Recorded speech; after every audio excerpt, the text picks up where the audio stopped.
신중호의 신중한 시선, 앵커 브리핑을 시작하겠습니다. 미 증시는 지난주 좀 혼조세를 보였습니다. 나스닥은 상대적으로 좀 부진한, 그렇지만 또 업종 확산으로 인해서 다우가 강세를 보이는 그런 주간이었는데요. 주 후반에는 또 이제 혼조세로 마감을 했습니다. 아무래도 이번 주는 상당히 바쁜 슈퍼 위크입니다. 주요 M7의 기업들 실적 발표도 있는 데다가 FOMC뿐만이 아니라 유럽의 중앙은행, 더불어서 일본 은행까지 금리 결정을 앞두고 있기 때문에 여러 이벤트들에 대한 생각으로 상당히 바쁜 한 주를 보낼 것 같은데요. 주요 이벤트와 지표 말씀드리면서 시장 정리해 드리도록 하겠습니다. 바로 차트를 보면서 얘기를 좀 드려보겠습니다. 골드만삭스에서 나온 자료를 제가 그래프를 하나 갖고 왔는데요. M7, 우리가 흔히 얘기하는 마이크로소프트부터 테슬라까지 7개의 종목들에 따른 시장의 비중 조정입니다. 보시면 아시겠지만 탑10 같은 경우에는 61%에서 51%로 조정이 될 것이다. 오늘부터 조정이 되는 부분이고요. 탑5 같은 경우에는 46%에서 37%로 조정이 됩니다. 이런 이벤트가 발생하게 되면 이 펀더멘탈의 변화가 있는 건 아닙니다. 마이크로소프트가 뭐 시장 비중이 조정된다고 해서 뭐 갑자기 안 되는 건 아니지 않습니까? 챗 GPT의 역량이 떨어지고 이런 건 아닌데 이 지수 자체를 추종하는 펀드들이 있습니다. 패시브라든지 ETF 같은 경우에는 그대로 기계적으로 반응을 해야 되기 때문에 그만큼 매도 압력이 나올 수 있습니다. EPFR이라는 이 펀드 조사 기관에 따르면요, 액티브하고 패시브 그리고 뮤추얼 펀드 같은 경우에는 이 나스닥 100을 추종하는 자금이 2,610억 달러 정도 되고요. ETF는 2,510억, 그러니까 한 5천억 달러 이상이 추종을 하는데 그만큼 시장 비중이 줄어들게 되면 뭐 500억에서 아니면 뭐 400억 달러의 편출입 효과가 발생할 수 있다. 그렇다면 시장 내에서는 M7의 비중이 줄어드는 만큼 말씀드린 것처럼 업종 확산으로 인해서 그동안 소외되었던 업종들, 금융, 산업, 유틸리티, 헬스케어 같은 업종들이 최근에 미국에서는 선방을 하고 있거든요. 이런 흐름이 이번 주에는 조금 더 본격화 내지는 조금 강화될 수 있다는 점도 보시면 될 것 같습니다. 가장 영향을 많이 받는 종목이 엔비디아하고 마이크로소프트로 나오고는 있는데요. 기계적인 게 그대로 반영이 되지는 않겠지만 조금 이번 주는 엔비디아와 마이크로소프트의 단기적인 부진도 있다면 아마 이런 수급 이벤트 때문이다. 그래서 오히려 반대 역발상으로는 오히려 엔비디아와 마이크로소프트가 수급 때문에 빠진다. 그러면 향후 6개월로 봤을 때는 HBM에 대한 기대가 높지 않습니까? 사야 되지 않겠냐.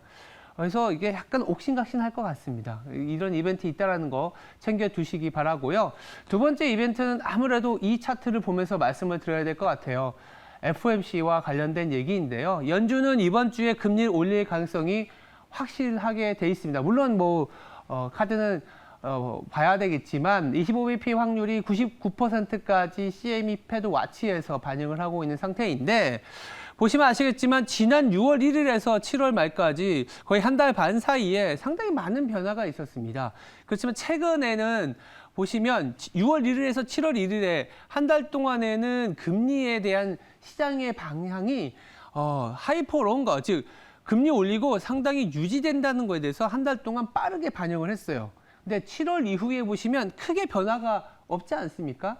그만큼 시장은 이제 이 정도 금리에서 큰 변화를 주지 않는다라는 거에 방점을 두고 있습니다. 거꾸로 금리가 올라간 상태에서 내리지 못한다라는 거에도 시장은 이미 반영을 하고 있는 거죠. 6월만 하더라도 빠르면 올해 3분기부터 금리를 내려야 된다는 시각이 강했는데 한 달 동안에 이렇게 변해 왔다라는 거 체크해 보시면 될 것 같아서 이번 주에 FOMC에서 25bp 금리 올린다고 해서 크게 시장에서 동요하지는 않을 수 있다. 다만 내년 1분기부터는 금리를 내린다라는 거에 대해서 반영을 하고 있기 때문에 FOMC 이후에 파월의 기자회견에서 올해는 금리 내지는 금리 동결의 가능성을 아니면 원론적으로 데이터를 보면서 간다라는 얘기를 한다면 내년 1분기부터는 데이터로 따지면 금리 인하에 대한 가능성이 높거든요.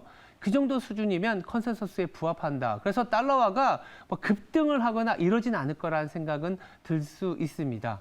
다만 이 금리를 올린다는 자체로만 본다면 달러화는 조금은 안정세를 보이지 않겠냐라는 생각이 들고 있고요.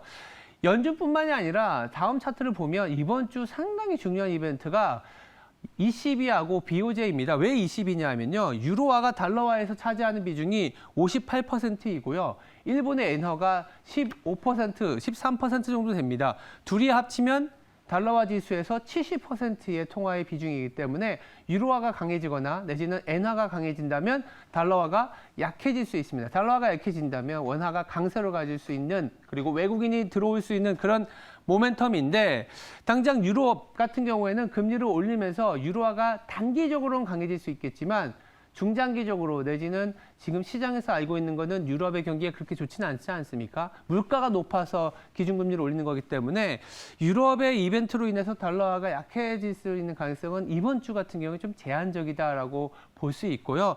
일본 같은 경우에도 YCC 컨트롤, 그러니까 일드 커브 컨트롤이라고 해서 금리를 일정 밴드에서 잡아주는 역할을 하는 정책을 폐기해야 된다. 엔저가 너무 심하니까.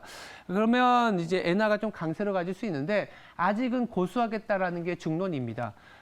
그래서 이번 주 같은 경우에는 이 일본의 은행과 유럽의 중앙은행에 의한 달러화의 약세 가능성은 조금 제한적일 수 있다 정도로 말씀드리고요.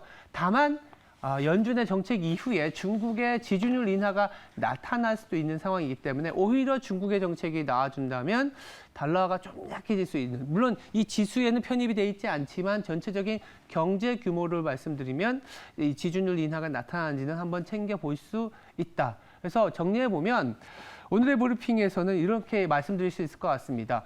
엄청 바쁜 한 주이지만 첫 번째는 M7, 나스닥의 특별 조정이 있기 때문에 이 빅테크들의 변동성은 나타날 수 있다라는 부분이고요.